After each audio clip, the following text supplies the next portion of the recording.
That question gets harder to shrug off once you land on February 16th. That's the day Sheriff Chris Nanos held a press conference and, in plain terms, took the entire Guthrie family off the suspect list. But Brian Entin caught something the cameras didn't show. While the sheriff was closing that door publicly, federal agents were reportedly still working quietly behind it, inside a home less than a mile from where an 84-year-old woman vanished. Hours spent inside that house, devices removed, a vehicle seized, and investigators returning more than once. That's the gap this episode lives in, not between suspect and victim, but between what gets said at a podium and what keeps happening after the cameras leave. Your audience already has the shape of this case memorized. An elderly woman taken from her home in the Catalina foothills, a masked figure caught on a doorbell camera, gloves, a holster, a backpack from a big box store, a ring left behind as evidence. 2 ransom notes, one demanding cryptocurrency, one claiming she was already gone, her body left somewhere described only as in nature. Weeks of aerial searches, ATV teams, and cadaver dogs combing the desert for an answer nobody could confirm. They don't need that timeline again.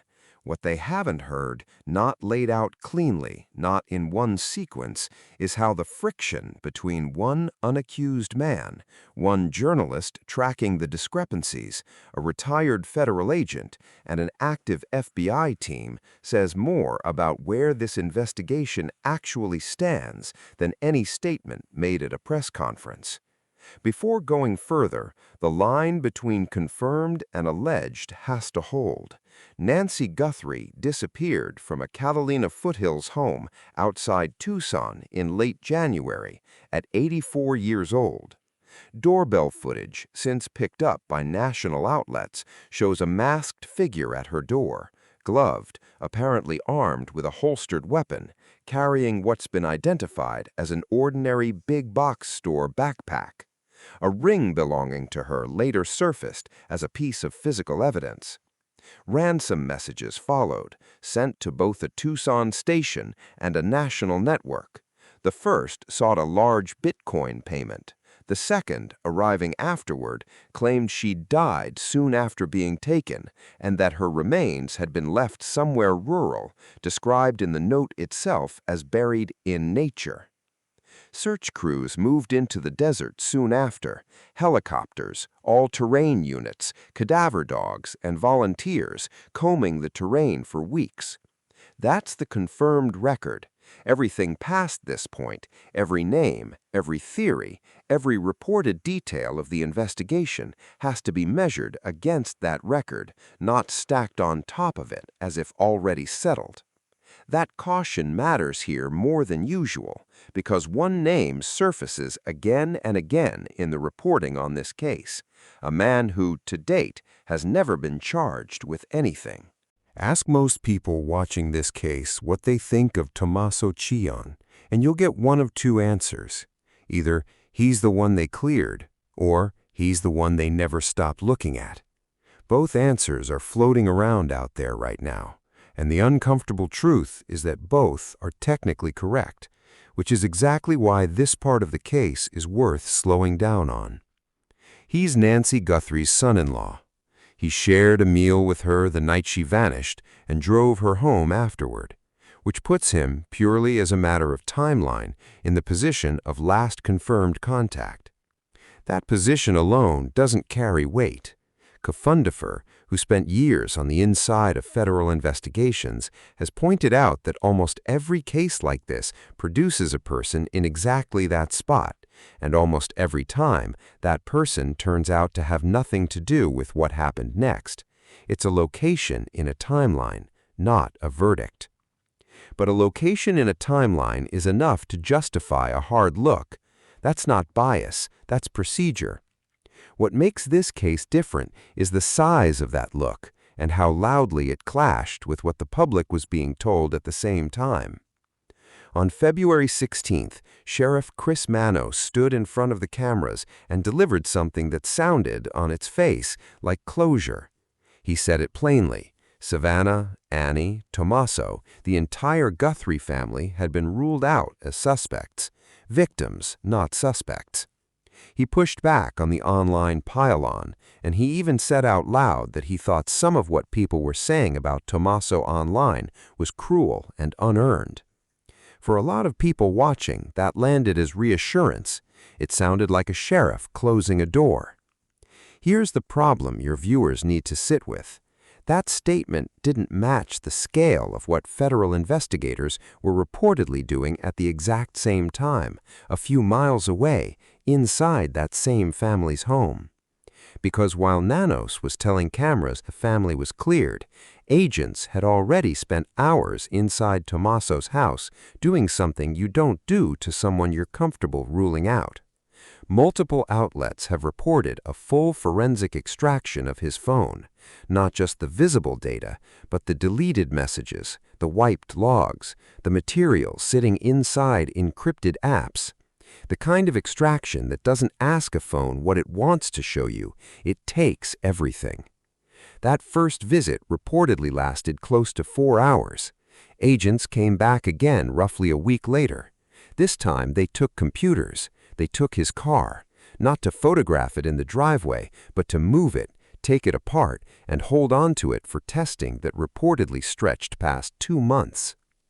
Sit with what that means for a person living through it. You wake up one day and your mother-in-law is missing. You talk to detectives. You watch your wife struggle to hold herself together on camera. And at the same time, federal agents are loading your phone, your computers, and your car into evidence, while someone from the sheriff's office is telling the public you've already been cleared. That gap between the language coming from the podium and the scale of what was happening behind it is where the real tension in this case lives, not in any single piece of evidence, in the distance between two things being said about the same person at the same time. In public, family, not suspects.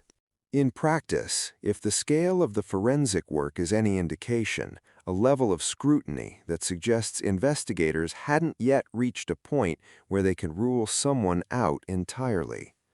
Both of those can be true simultaneously. A sheriff can, in good faith, ask the public to stop harassing a grieving family online. Federal investigators, working under a completely different legal standard, can still be doing exhaustive, standard but thorough work behind that same family's front door. Neither one contradicts the other on paper, but watching them happen at the same time is what unsettled people who were paying close attention. Reporters covering this case on the ground picked up on that gap early. Not by accusing anyone of anything, but by asking a narrower question, one that's harder to dismiss. Why doesn't the scale of the scrutiny match the tone of the reassurance? People with federal law enforcement backgrounds who've spoken publicly about this case make a related point, one that comes from having sat on the other side of that kind of operation. A full digital extraction, using tools built to recover deleted and encrypted data, isn't something agencies authorize casually. It costs time, money, and manpower. That doesn't tell us what they found. What it tells us is that at that stage, investigators had not reached the point of ruling out the possibility that something on that phone mattered to the case. There's a piece of this case that has nothing to do with phones, extractions, or vehicles, and it's easy to lose track of if you're only following the digital thread. It's a question search teams had to confront directly, out in the field, once the early assumptions stopped holding up. Investigators originally worked off a tight window, roughly 41 minutes between Chalian leaving the property and neighbors noticing something was wrong. Early search planning treated that window as narrow enough to functionally rule out serious ground covered in that stretch of time. It's an intuitive assumption. 41 minutes doesn't sound like much. Search and rescue teams working the terrain ran into a problem with that assumption almost immediately.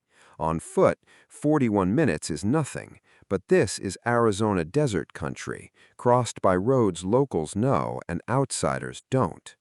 Once search coordinators rebuilt their models using actual drive times on those routes instead of walking pace estimates, the usable radius didn't just expand, it reportedly multiplied several times over. That recalibration mattered for the entire search operation, not for any one person's alibi. Crews had spent the earliest days covering ground based on the smaller radius. If the real radius was significantly larger, there's a real possibility that early searches physically walked past turnoffs, washes, and access roads that were never revisited once the models changed. That's a gap in search coverage, not an accusation against anyone who used those roads, but it's a gap this case may still be catching up to. Perhaps the most emotionally difficult piece of confirmed reporting in this entire case is the timing of the second ransom note. According to reports later confirmed across multiple national networks, that note indicating Guthrie had died within days of being taken existed for months before its contents became public. During that same period, members of the Guthrie family made public pleas for her safe return, and volunteer search efforts continued in hope of a rescue. This is where investigative procedure and human grief pull in opposite directions, and neither side is wrong to feel what it feels.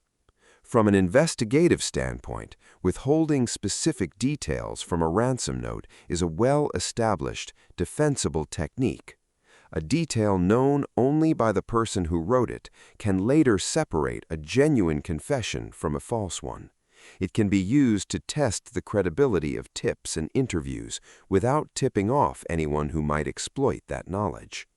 Investigators who have spoken publicly about cases like this describe this as standard practice, however uncomfortable it is to sit with. From a family standpoint, it means pleading for a mother's safe return while investigators possess information suggesting otherwise. That is not a contradiction anyone chose easily. It is the weight that these two functions, protecting an investigation and protecting a grieving family's understanding of reality, placed on everyone involved. It is worth pausing here to separate categories cleanly, because true crime coverage often blurs them without meaning to. Confirmed by multiple outlets, the doorbell footage, the general search operation, the existence of two ransom notes and their general content, the extended searches of Chione's property, the seizure and examination of his vehicle, and the eventual public confirmation of the second note's contents in June. Reported by some outlets, not fully independently verified in every detail. The specific claim that deleted or encrypted messaging app data was recovered from Chione's device, and the precise substance of what, if anything, was found there. Speculative, not established by any credible reporting, any conclusion about who is responsible for Nancy Guthrie's death. As of this recording, no one has been charged. That last line is not a formality. It is the line this entire documentary is built around respecting. Extensive scrutiny is not proof. A tight timeline recalculated is not a confession. Silence from a grieving family member is not evidence. Trauma does not follow a predictable public script, and plenty of genuinely innocent people withdraw from cameras rather than perform grief for an audience. What all of this evidence does tell us, taken together, is that the investigation is still active, still expanding its own understanding of the timeline and terrain, and still working with information it has not yet made public. More than 5 months on, several questions remain genuinely open based on everything reported so far. Who wrote the ransom notes? And does the shift in tone between the first and second note reflect a change in the writer's circumstances or something else entirely? Does the expanded movement radius identified by investigators point to a specific location that has not yet been searched, or has it already been ruled out quietly? What, if anything, did the digital forensic extraction actually recover, and has it moved the investigation closer to or further from any particular person? Why did it take until June for the second note's contents to become public, and was that decision revisited as the investigation evolved? None of these questions has a public answer. That is not a failure of this documentary.